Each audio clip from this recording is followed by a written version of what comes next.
Selamat datang di Opini Gen Z, beropini ala generasi Z atau kaum milenial. Pembahasan kali ini kita masuk ke dalam duka, di mana 8 September 2022 seorang ratu yang berasal dari Britania Raya, Ratu Elizabeth yang kedua, meninggal dunia. Banyak sekali fakta-fakta unik ya. Kita akan rangkum beberapa fakta-fakta unik di mana mendiang Ratu Elizabeth ini. Fakta unik yang pertama, Ratu Elizabeth meninggal dunia, Pangeran Charles menjadi Raja Britania saat ini. Butuh waktu berapa lama sih Pangeran Charles ini bisa jadi raja? Kalau menurut gue sih sekitar 70 tahunan lah. Hampir 70 tahun ya. Karena kan sekarang juga umurnya sudah lanjut ya Pangeran Charles. Nah ketika dia naik tahta menjadi raja menggantikan mendiang ibunya, umurnya kurang lebih sekitar 73 atau 74 tahun ya. Dia harus menunggu 70 tahun ya. Berarti masuk ke dalam fakta yang kedua. Iya, bahwa Ratu Elizabeth menjabat menjadi ratu selama 70 tahun. Yang mungkin paling lama ya yang menjabat ratu atau raja di kerajaan Inggris. Iya. Gitu. Tapi kalau untuk di dunia, Ratu Elizabeth itu 70 tahun bukan paling tertua. Ada lagi di kerajaan Prancis. Iya, jadi untuk di kerajaan Inggris memang dia penguasa ya, head of state atau kepala negara yang berkuasa paling lama saat ini, 70 tahun lamanya. Dan saat beliau meninggal juga umurnya 96 tahun ya. Iya, 96 tahun. Sedikit lagi hampir 100 sebenarnya. Tanggung ya, tapi ya mungkin emang kehendak Tuhan ya. Iya. Dan ia meninggalnya di Istana Balmoral yang ada di Britania Raya. Itu meninggalnya mungkin karena sakit, sudah menurun nih kondisi fisik tubuhnya si ratu tersebut. Kemudian fakta yang ketiga, Ratu Elizabeth memimpin dari 15 negara. 15 negara Commonwealth. Iya, Commonwealth. Seperti Skotlandia, Kanada, Inggris, dan lain-lain sebagainya. Australia, New Zealand, Northern Ireland. Berarti dia adalah pemimpin banyak negara. Iya, jadi memang kalau kita lihat Inggris itu kan negara kepulauan yang kita lihat kok cuma segitu doang gitu. Tapi ternyata dulu itu Inggris adalah merupakan suatu kekaisaran atau empire. Iya, kemudian empire itu berakhir dan berubah menjadi Commonwealth. Jadi memang Inggris ini adalah kalau kita katakan suatu negara yang terbesar di dunia sebenarnya. Kalau kita gabungkan dengan negara-negara lainnya ya, yang berada dalam keanggotaan Commonwealth itu. Ya, di bawah naungan Inggris ya. Yang berada di bawah keanggotaan Commonwealth. Kayak di Australia itu kan ada gubernur jenderalnya. Di Kanada juga ada gubernur jenderal. Ya, Kepulauan Mauritania.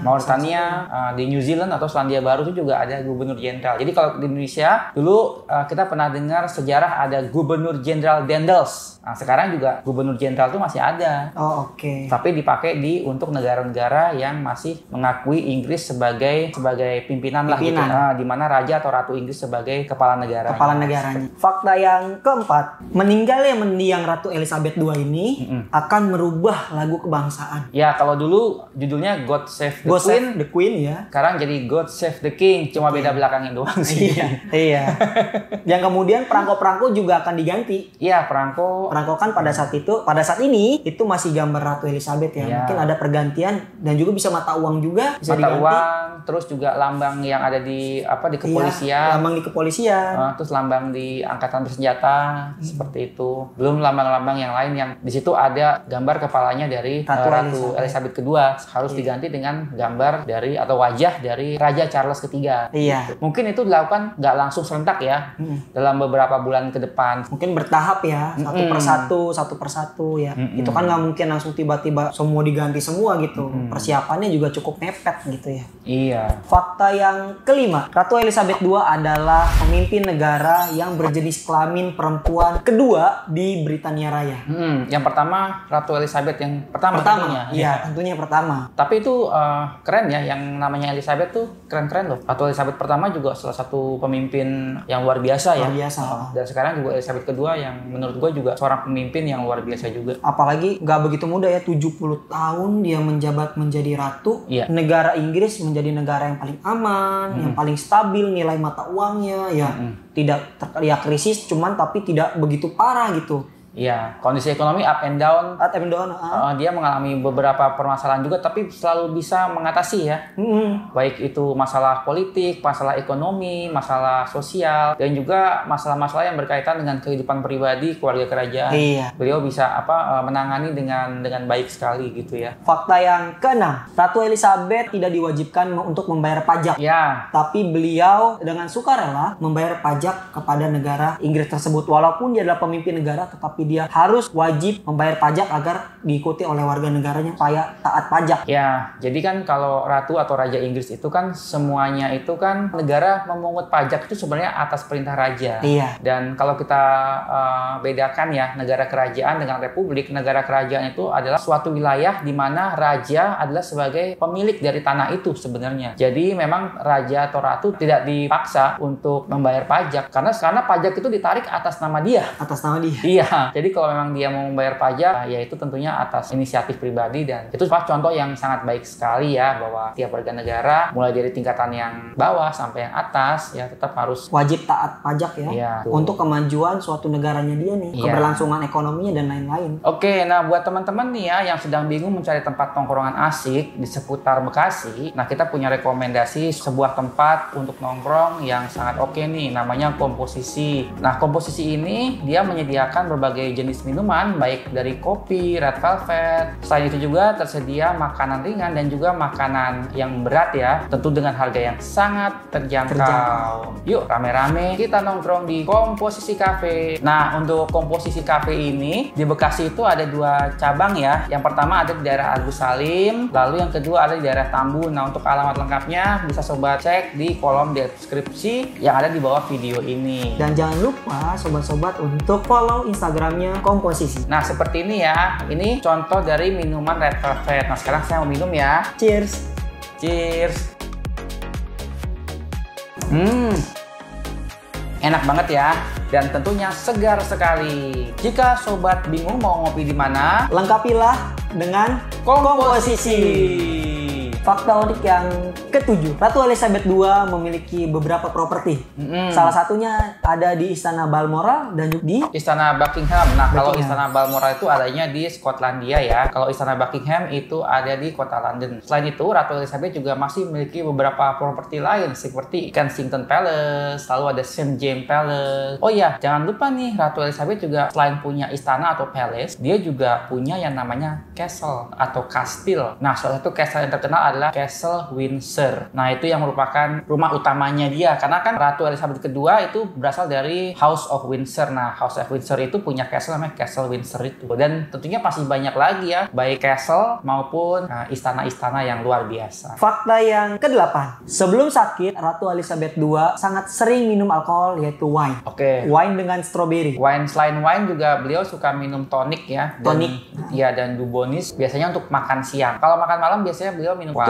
Sangat unik banget ya, pada saat kondisi kesehatan masih mendukung, Ratu Elizabeth II sangat favorit sekali meminum wine dengan strawberry. Itu adalah salah satu minuman dan makanan favorit dia nih sebelum makan malam gitu. Ya, kalau buah strawberry sendiri itu sangat banyak sekali ya, berlimpah sekali di Istana Balmoral. Karena di Istana Balmoral itu Ratu juga punya perkebunan sayur mayur dan juga perkebunan buah-buahan, diantaranya buah-buah berry. Baik itu strawberry, blueberry, blackberry, dan berry-berry yang lainnya. Fakta yang ke-9, Ratu Elizabeth II merupakan pemimpin yang sangat disayangi oleh warga negara Inggris nih. Ratu Inggris ini adalah seorang ratu yang dikenal itu sangat dalam jalan hidupnya itu sangat lurus ya. Jadi dia itu orangnya nggak aneh-aneh. Dia itu tidak nyimpang gitu. Tidak ada kontroversi ya. Iya, kehidupannya ya seperti layaknya seorang manusia, seperti itu harusnya manusia seperti itu. Artinya banyak pemimpin-pemimpin di negara-negara lain ya yang sudah kaya terus hidupnya banyak menyimpang gitu kan, berbuat hal-hal yang amoral. Nah, kalau Ratu Elizabeth ini sangat menjunjung tinggi moralitas. Iya, bahkan dia juga pernah mengasingkan pamannya, Raja Edward ya. Raja Edward karena menikahi seorang wanita yang bukan kalangan bangsawan. Bukan, tapi karena wanita itu pernah bercerai.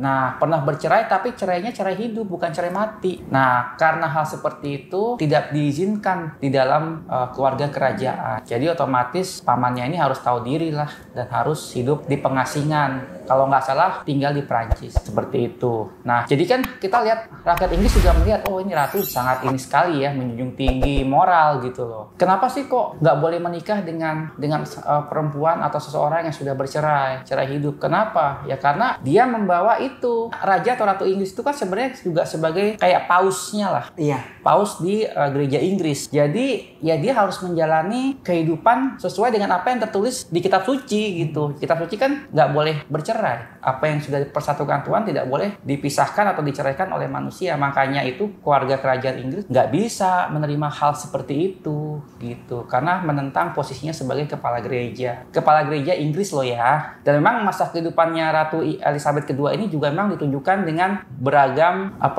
aktivitas-aktivitas yang menyentuh sisi kemanusiaan. Beliau juga banyak melakukan charity untuk menolong banyak hal ya, korban bencana alam ya, lalu juga orang-orang yang mengalami sakit, lalu warga Afrika yang kekurangan gizi, dan juga banyak menginspirasi pemimpin-pemimpin lain untuk juga ikut serta melakukan apa yang dikerjakan oleh Ratu Elizabeth II. Fakta ke-10 ini sangat menarik. Di mana Ratu Elizabeth mencintai Indonesia sebenarnya. Dia pernah datang di Indonesia ke wilayah Yogyakarta, wilayah Bali, dan juga wilayah Jakarta. Di mana kata Ratu Elizabeth, Indonesia ada di hati saya. Gitu.